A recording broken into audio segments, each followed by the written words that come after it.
morning. Welcome back to the course on engineering methodology, and we have discussed the statistical part that is used in engineering methodology. In this lecture, I will discuss about probability distributions. I had given a brief information on what are frequency distributions, how do we construct the frequency distributions. In methodology, what happens, there are multiple distributions which are used, or not even in methodology, like in statistics, the probability distributions are there. But the contents I would like to cover here would be the need of probability distribution, or we also call them probability density functions. Then I will discuss a few distributions, Poisson and binomial distributions, then log-normal, rectangular, triangular and normal distribution. In this lecture, I will just introduce these distributions, and I will discuss more about the normal, binomial and chi-square distribution that I will discuss in the next lecture, and also try to solve some problems to have the deep understanding of how the distributions are used. Now, what are distributions? Probability distributions, as I said in the previous lectures, is a function or a table, or it can be an equation that shows the relationship between the outcome of an event and its frequency of occurrence. So, what is the outcome of an event? It is frequency and it is an outcome here. How many times this specific frequency, specific event has occurred. Now, why do we need all these distributions? Why do we need Poisson, binomial, log-normal, rectangular, triangular, all the distributions? These are actually the Poisson and binomial I will discuss from discrete viewpoint, for discrete data, and these will be for continuous data. However, they can also be continuous binomial distribution, and on the other hand we can have a discrete normal distribution as well. But more commonly used distributions for the discrete purpose, for the discrete data, are the Poisson and binomial, and normal is generally used for continuous data. Now, what happens when we had made the observations? We have different kinds of calculations, like we have go, no-go gauge. We learned how to take measurements using various instruments, how to measure lengths, how to measure temperature, pressure, strain, force. Most of these values would fall in a continuous data. Sometimes what happens in industrial measurements, the measurements are not continuous, and not continuous. Sometimes it can be continuous, but it is not just the way we look at the height, length. For instance, we can say, like in go, no-go gauge, whether it is go or it is no-go. Okay. So, I can say whether the product that I have produced is acceptable or non-acceptable, whether it is defective or non-defective, there is no in between. Okay. So, it is kind of 0 1 0 1. Okay. We have binary kind of data here. Then what distribution would fit here? Then sometimes there is the interval is fixed, the time space or the observation space is fixed, that out of within a week how many times the defects occur, or I can say within an hour how many times the defects occur, how many pieces per hour, or how many pieces per 20 pieces. So, in that case the time space is fixed, so we have distribution for that. Then sometimes we do not have a plenty of data, we are not very clear about the distribution, we call it is a lack of knowledge or lack of information. Then in that case we can use uniform or triangular distributions. So, we need to select distribution carefully based upon the type of observations that we are taking. Now, the first distribution I would like to discuss here is Poisson distribution. Now, here the events randomly occurring in time Px refers to probability of observing x events in the time t, and lambda refers to x dash here. So, what is Poisson distribution? Poisson distribution here, an event can occur 1, 0, 1, 2 or so many number times in an interval.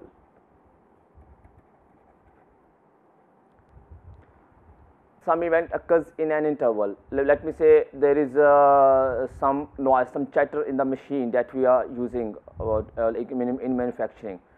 How many times that the specific peak noise value or peak sound value occurs in an hour, or how many times is the setup disturbed in between. So we can have multiple examples in this. So but the thing is that in interval the space is fixed here.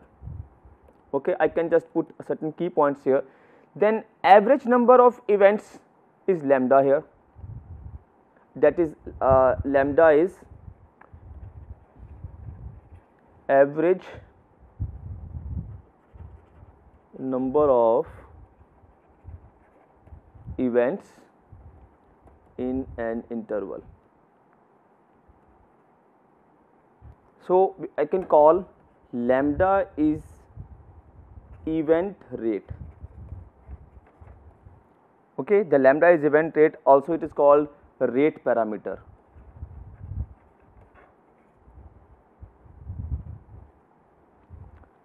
So the probability of observing k events in an interval is given by this equation. If we have to observe k events in an interval, okay, the probability of observing k events in an interval is equal to e power minus lambda by k by k factorial. So this is Poisson distribution. So the very first application of Poisson distribution were the soldiers who were accidentally killed by a horse kick. Okay, so this was an example. Now there can be certain examples for Poisson distribution, that number of specific crimes that happens in a month. Okay, then I can put certain examples here.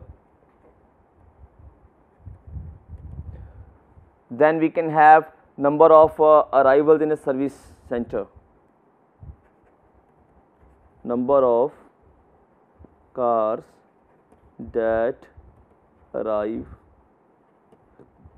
in 1 hour for service. Okay, another example could be the number of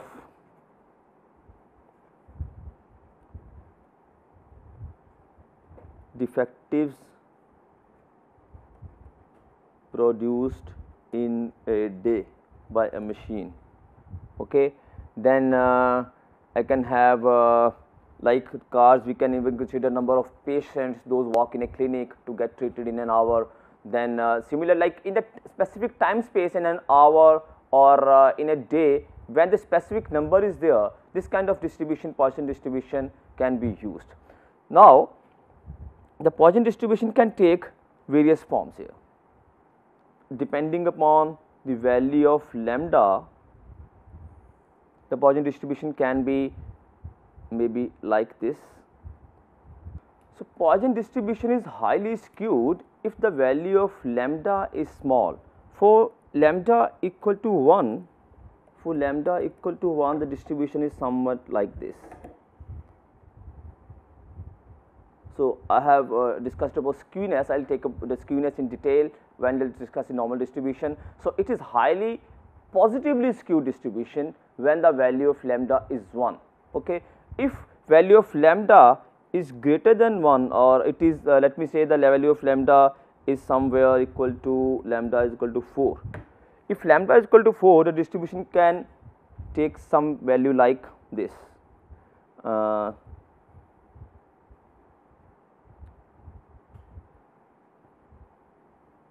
Somewhere like this. So this is actually, I am presenting k, this is k here, and I am taking this out of 20, like the value here is 0 times and 20 times. Okay, so this is for lambda is equal to 4. For lambda even greater than 4, let me say lambda is equal to 10.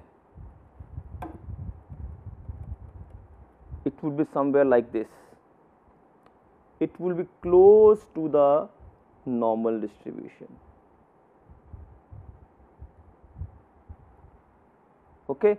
So, this is the characteristic or the behavior of the Poisson distribution. So, what are we bothered about here in the probability density function or in the probability distributions? So, what is the mean value of the variable based upon a finite number of measurements, and how well this value represents the entire population?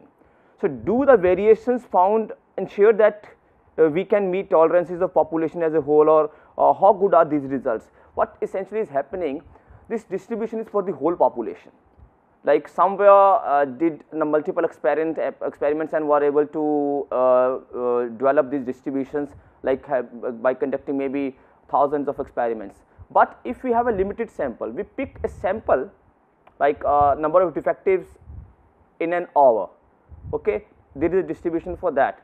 We pick for 8 hours or for 10 hours. Okay, if we have some sample, okay, number of, like, maybe 5, let me say 5 defects per hour.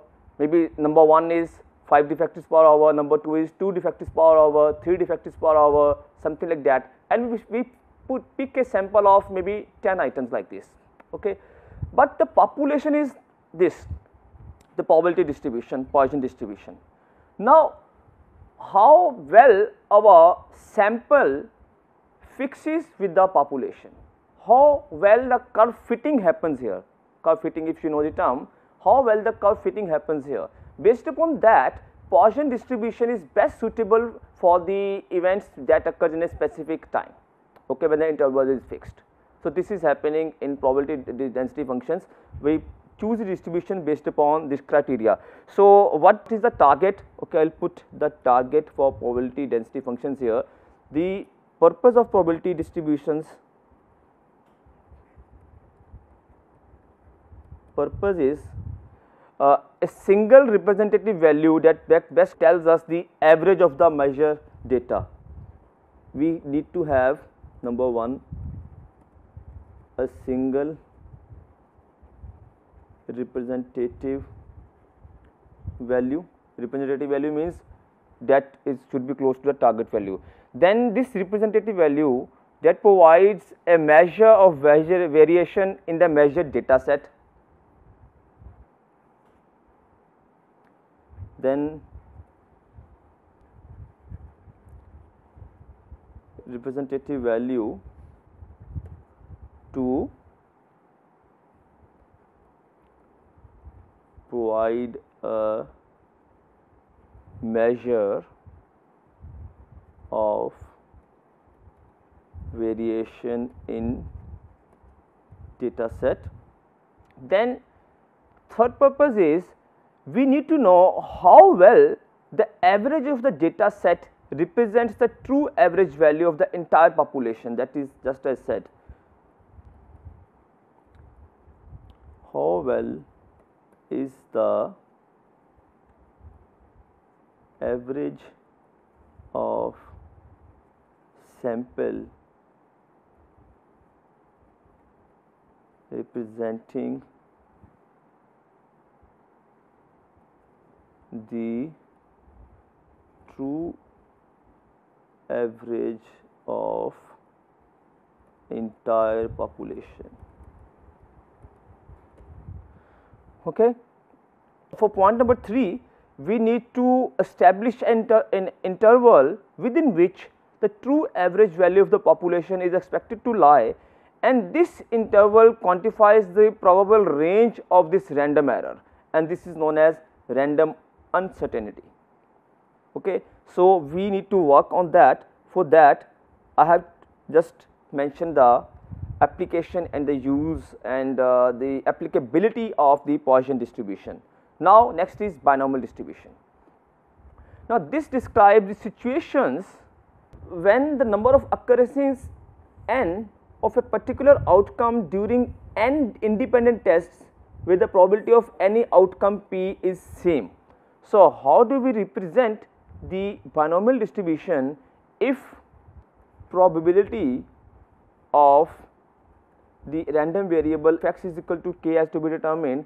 This is equal to n c k probability of k and 1 minus p this is actually capital P, this is small p, the probability 1 minus p power n minus k. So p is actually success and 1 minus p is no success. We can even call it failure. Say, as we say, n, small n belongs to capital N, and it is some natural number. So small n cannot be some number with decimal places. Small n belongs to capital N. Here capital N is actually natural number. Okay, I'll put it here. It is a natural number, and small p belongs to 0 and 1. Probability can vary from 0 to 1. Then the variable x or the random variable x is representing a binomial distribution with n number of occurrences and probability of success as p. So the probability of getting exact k successes, this is actually probability to get exact k successes. We put it small k here.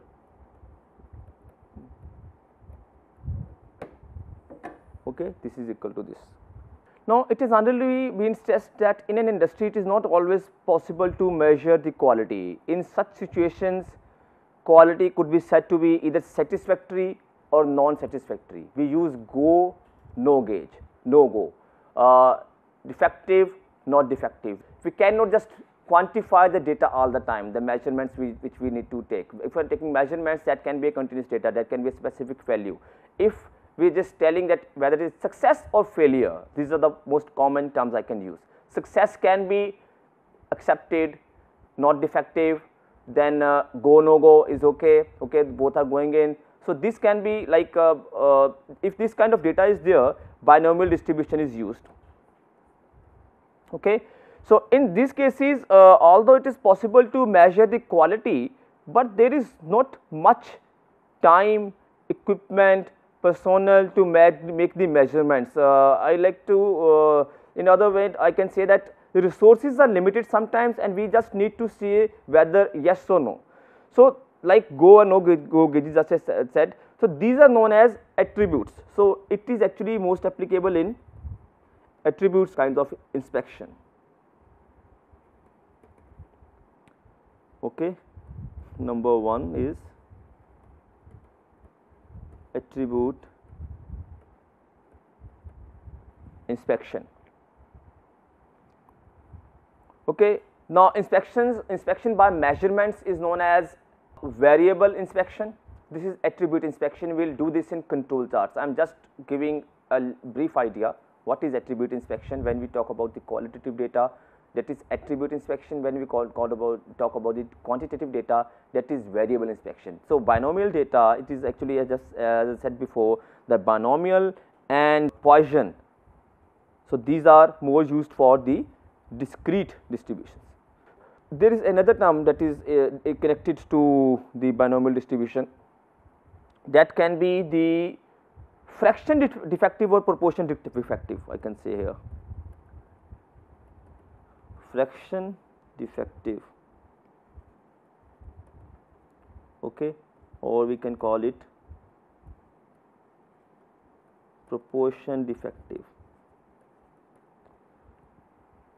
So fraction defective, I like to put some light on this as well. Like if we say, if the whole aggregate of a production has certain fraction defective, let me say 0.02 of fraction defectives. Okay, so then that means 2 out of 100, 2 out of 100 pieces are defective.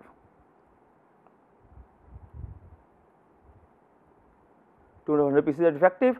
Now it is assumed that the production runs over a large number of days, and that the aggregate production is large. The day's production is a part of the aggregate production, that is the overall production that happens in a month. So this is 2 out of 100 is just a small number. So this is a sample size. Out of 100, 2 are defective. I can say 2 defective and 98 not defective. 98 not defective. But if I take the whole universe, the whole population in this case, now what happens, let me say if in a day 1000 units are produced, if they are produced 1000 units in a day, 2% means 2% implies 20 pieces, 20 units. Okay. Now it can vary from like 20, if the 20 units are produced defective in a day, it can be 19 units some day, it can be 21 units some day, it can even vary from 18 to 22 or some 23 something. So if sometimes it happens that if on one day if we have about, let me say 50 defectives, 50 defectives on a certain day. Now this is alarming. 50 defectives on a certain day, that means on a 20 has to be average, 20 is my mean. As I said, the purpose of the probability distribution is to find the average and see that do our average fit the population or not. Okay. Now 20 is the average and the variability is there maybe from 18 to 22. If on some day I am having 50 defectives, that means this is alarming. Some conditions, in case some deterioration has occurred or some assignable causes are there.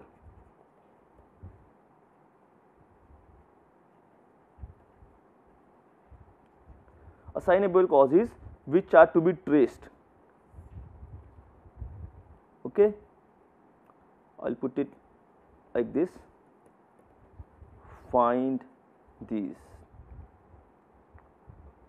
causes. What are the assignable causes? Otherwise, the random variation, as we have discussed before, random variation is due to the non-assignable causes. The assignable causes, they can be systematic error, random error. This random error we are mostly dealing with when we are talking about distributions, or we are talking in the statistics in itself. We are talking of the random uncertainty.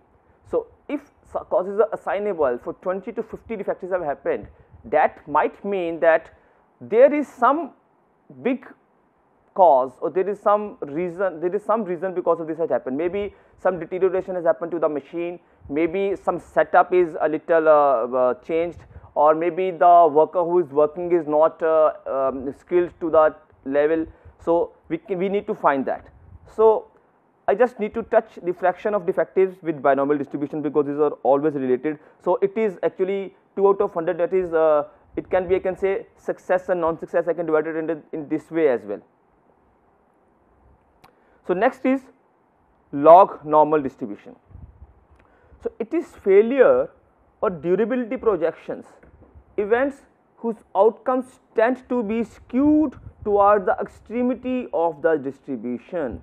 First I will just put the PDF of this. PDF of log normal distribution is equal to 1 by x sigma under 2 pi. This is actually log normal, so it should be derived from the normal distribution only. I will take normal distribution in the end, because I like to explain that in detail. So this is minus of natural log of x minus mu whole square by 2 sigma square. Now what are the parameters here? Here x is my random variable, mu is mean, sigma is standard deviation. This is for the population. Okay. Now we need to note here that we have constants here, e comma pi are constants, e and pi are constants here. So if you are performing some measurements that are finite, and for instance length, height, weight, you are most likely going to end up with a data that resembles a log normal distribution. For the finite number, let me say I can have if let me say this is my variable x, and it varies from 0 to actually it varies from 0 to infinity, but I am taking 0 to 2.5 here. So I can have different types of curves here, different types of the level of skewness depending upon the variation and mu. I will take mu as 0, mu 0, I will take value of sigma is equal to 1 first.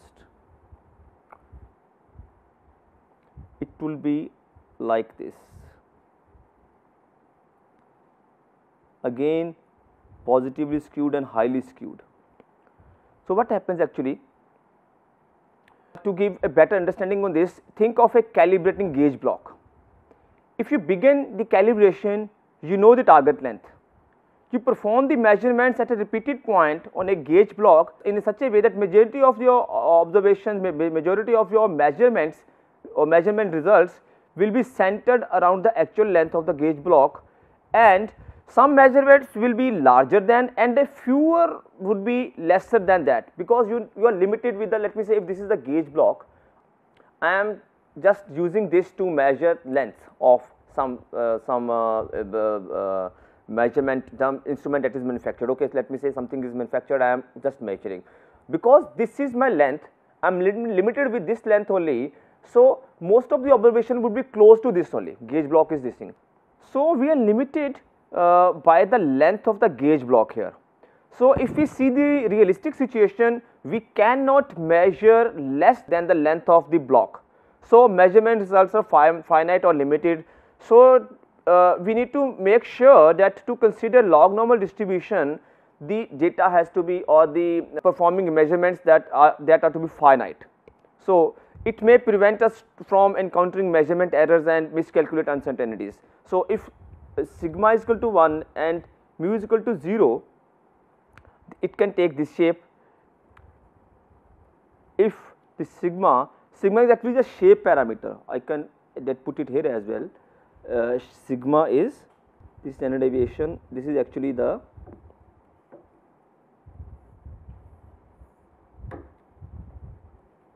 shape parameter.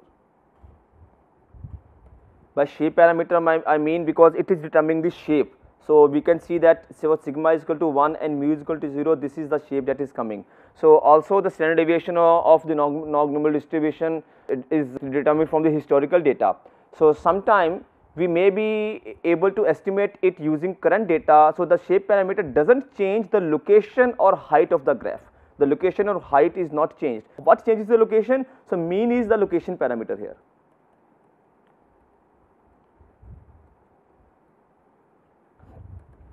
Mean is the location parameter, so that determines the location of where is our graph located. Also we can use median, so that may determine the how the graph shrinks or stretches, that can be determined.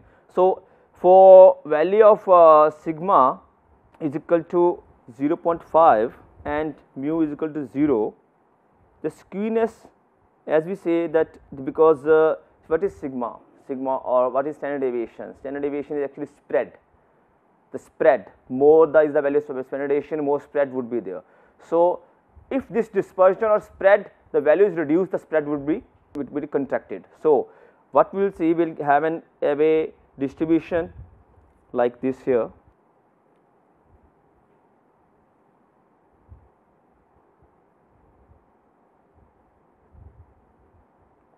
From 0 to 2.5, okay, I can even make one more curve. For standard deviation is equal to 0.25 and mu is equal to 0. This curve would be further shrinked, it will be further more closer, but will have some like this, because the area has always to be shrinked, but it would be lengthier now. It will be taller now. So this is sometimes known as kurtosis. Actually, kurtosis is something different than the central line. Is central tendency is exactly same, and we have different heights of the curve. Then kurtosis happen, that we will also discuss. So this is the log normal. You can just see the approximate area. Actually, the actual area or the exact area below the red, blue, and dark blue curves would be exactly same. The only thing is that because of the value of the sigma here, because the value of standard deviation, the curve is getting contracted here. Next comes the rectangular distributions. Processes in which a likely outcome falls in the range between a minimum value A and a maximum value B occurring with equal probability. In that case, rectangular distribution is used. So sometimes what happens that we have some data or we have some observations, but we are not sure that what kind of distribution would it follow.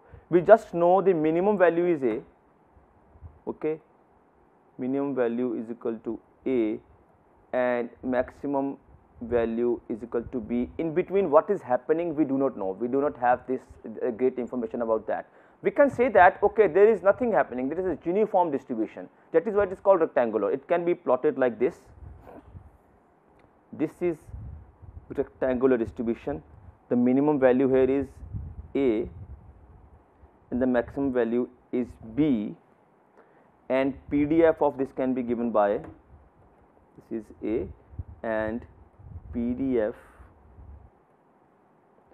is equal to, it is 1 by B minus A, okay, if x is between, if f x is between A and B, okay. Otherwise this PDF is 0, okay, I will put 0 otherwise. So we just know the minimum value and the maximum value. If outliers are there, we will just take the PDF to be 0. If outliers means values greater than the maximum value or less than the minimum value, but if it is between A and B, rectangular distribution can be used. Now rolling a single die can be example of a discrete uniform distribution, but we are more concerned with the continuous distribution here. The processes in which a likely outcome falls in the range between minimum and maximum. So the most common examples of this one is when you don't have any information, as I just said, and the day of the, like you can see, okay, day of the week of the hottest day of an year is about equally likely to be any of the 7 days, or you can say the last digit of the security number of the you can say the cricket captain or of the various teams, that would be always between 0 and 9. So these are silly examples, but the thing is that the minimum and the maximum numbers are known there. So in measurement uncertainty, when its estimation is to be done, it often occurs when it is necessary to make choice between two alternatives, of which one may be possible lead to somewhat overestimated uncertainty and the other one may be lead to underestimated uncertainty. In such situation, it is usually reasonable to rather somewhat overestimate than underestimate uncertainty. I will put a note here. It is reasonable to overestimate than to underestimate. Okay. If this is the case, we can use the rectangular distribution. Okay. For instance, if we are using go and no go gauges, or we are just measuring something and the upper tolerance is having high limit or is higher, we can overestimate it. It will be permissible to overestimate, but underestimating is not allowed. Okay, not very much allowed. So then rectangular distribution is preferred. There is another distribution like rectangular distribution, that is triangular distribution. In triangular distribution also we do not have much of data, but the thing is that there is one value, that is the mode value. So processes in which a likely outcome x falls between known lower bound A and upper bound B with a peak value mode. This is used when population information is sparse. We do not have much information about the population, but we have the a lower value and a higher value, but there is a middle value that is repeating multiple times, that is repeating maximum number of times. Okay, there is a mode. in that case triangular distribution is there. So it can be something like this. I can call it it is value A, value D and a mode value C. So it takes its shape of a triangle, that is why it is known as triangular distribution. Okay, I will make some other angle. It is triangular distribution. So PDF for this is, PDF for triangular distribution is different conditions for that. It is equal to 0 for x less than a, okay, as we had in a rectangular distribution.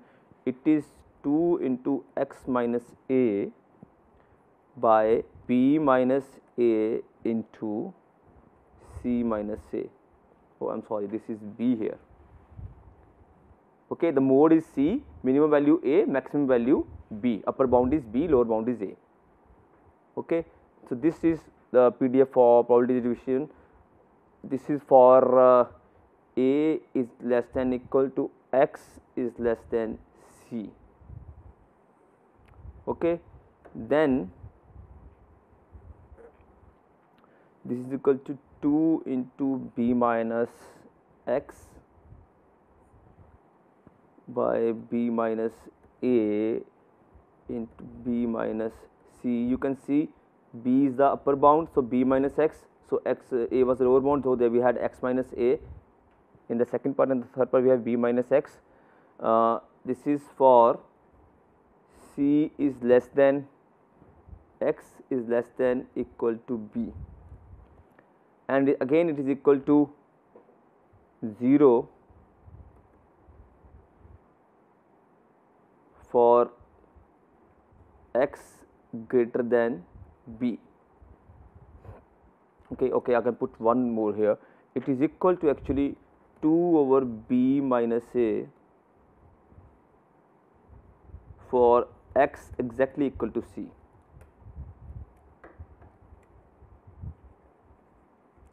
So this is PDF 1, 2, 3, 4 and 5 cases. This is PDF for triangular distribution. So triangular distribution represents a non-maximum, minimum and estimated central value. It is commonly referred to as lack of knowledge distribution when we do not have a large information or very good information about the population data. So it is typically used where relationship between variable is known, but the data is scarce or data is small. For example, I can say if if in a metrology lab I am using a thermostat controller that is constantly trying to achieve a target temperature set point. Okay, example I can put here. There is a thermostat controller.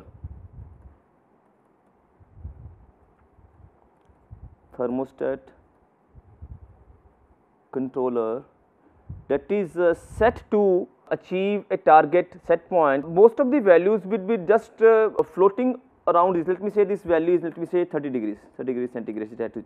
Most of the values will be close to 30 degrees centigrade. So, you know, most of the time the thermostat will just give 30 degrees centigrade. Like you can set thermostat controller, you can say thermostat control of your air conditioner. Air conditioner temperature is set to 18 degrees now here. Temperature is setting to 22 degrees here. The most of the times the temperature would be 22 degrees. 22 degrees is central value. It can be 21 degrees or 23 degrees. The values can vary, but the most of the time the value is 22. What is happening? The value is, okay, I can say thermostat controller. If I take 30 degrees, so 30 degrees it would be, the value would be like, let me say if I take 10 values, it will be 30 degrees, then 29,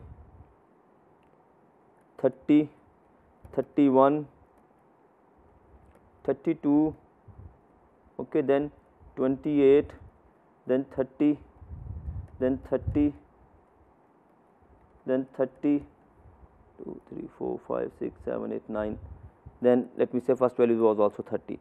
You can see the mode here, mode value here 1, 2, 3, 4, 5, 30 is repeated 7, 6, 30 repeated 6 times, and the value of A here is the minimum value 28, the value of b here is the maximum or the upper bound, that is 32, and the mode value here is 30. Okay. So, in this case triangular distribution can be used. So, when mode value is there, sometimes mode value is not there, sometimes we can also use rectangular distribution in place of triangular distribution. Now, what determines the selection between triangular and rectangular? I can put triangular versus rectangular distribution. So, before comparison, I like to introduce the term uncertainty contributor. Uncertainty contributor. So, what is this? For instance, I have a jar, I get a jar from the market which has to measure 100 ml, okay, 100 ml jar. So, this is a kind of a gauge, okay, 100 ml, if I fill the jar completely, okay, then 100 ml water or liquid should be there, but it might be marked there this 100 ml plus minus 100 ml, or it is plus minus 5 ml. So, this plus minus 5 ml is my uncertainty contributor. Uncertainty contributor, that is, it is there, the specification that these are no specification limits, specific limits are there on my measuring instrument itself, okay, that this is the, this can measure from 95 ml to 105 ml. Okay. This is uncertainty contributor, and this uncertainty contributor, when we talk about the actual uncertainty, I will call it UI.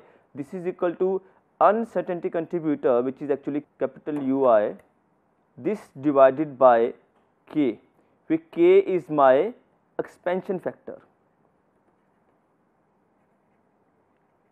Okay.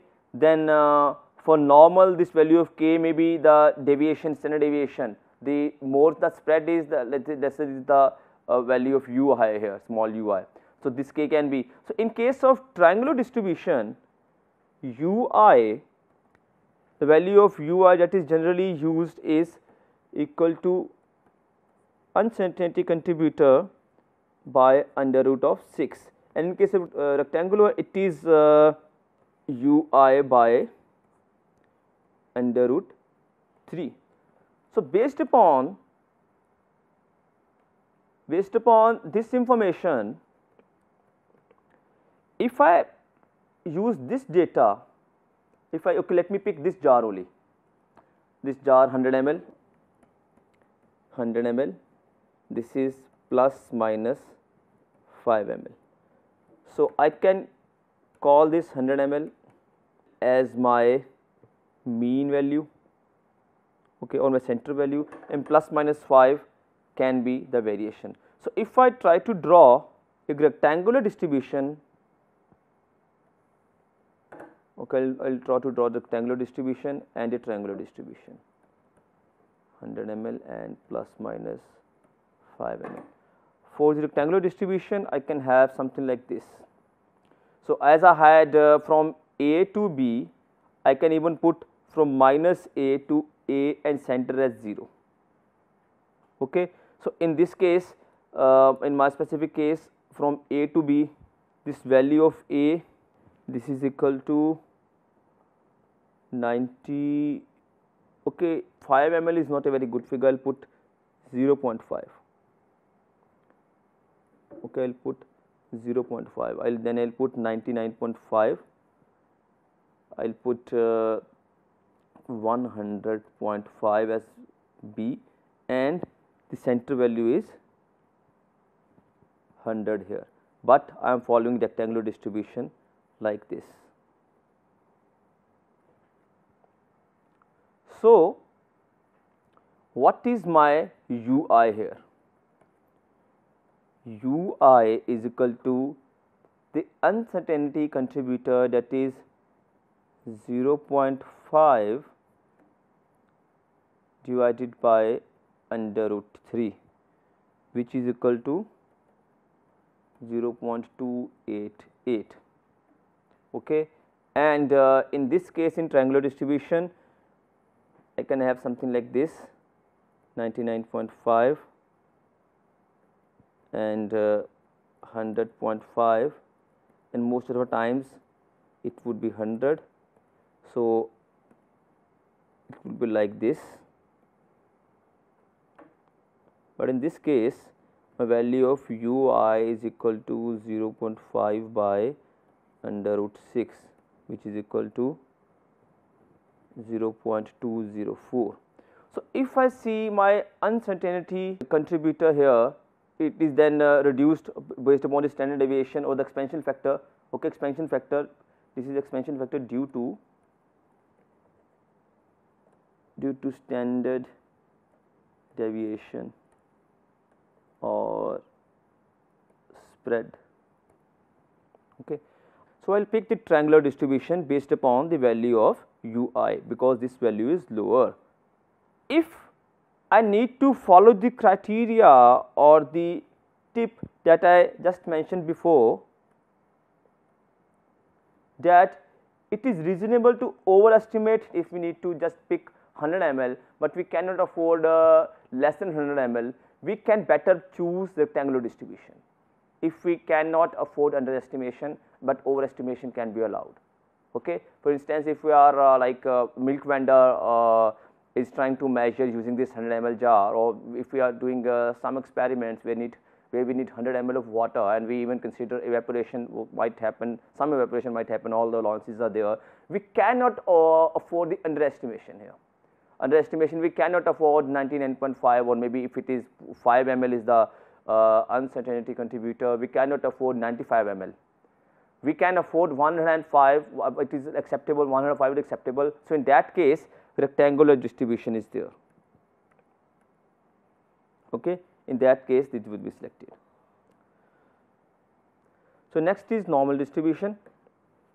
Most physical properties that are continuous or regular in time or space with variations due to random error follow the normal distribution. The PDF for normal distribution is 1 by under root 2 pi sigma square.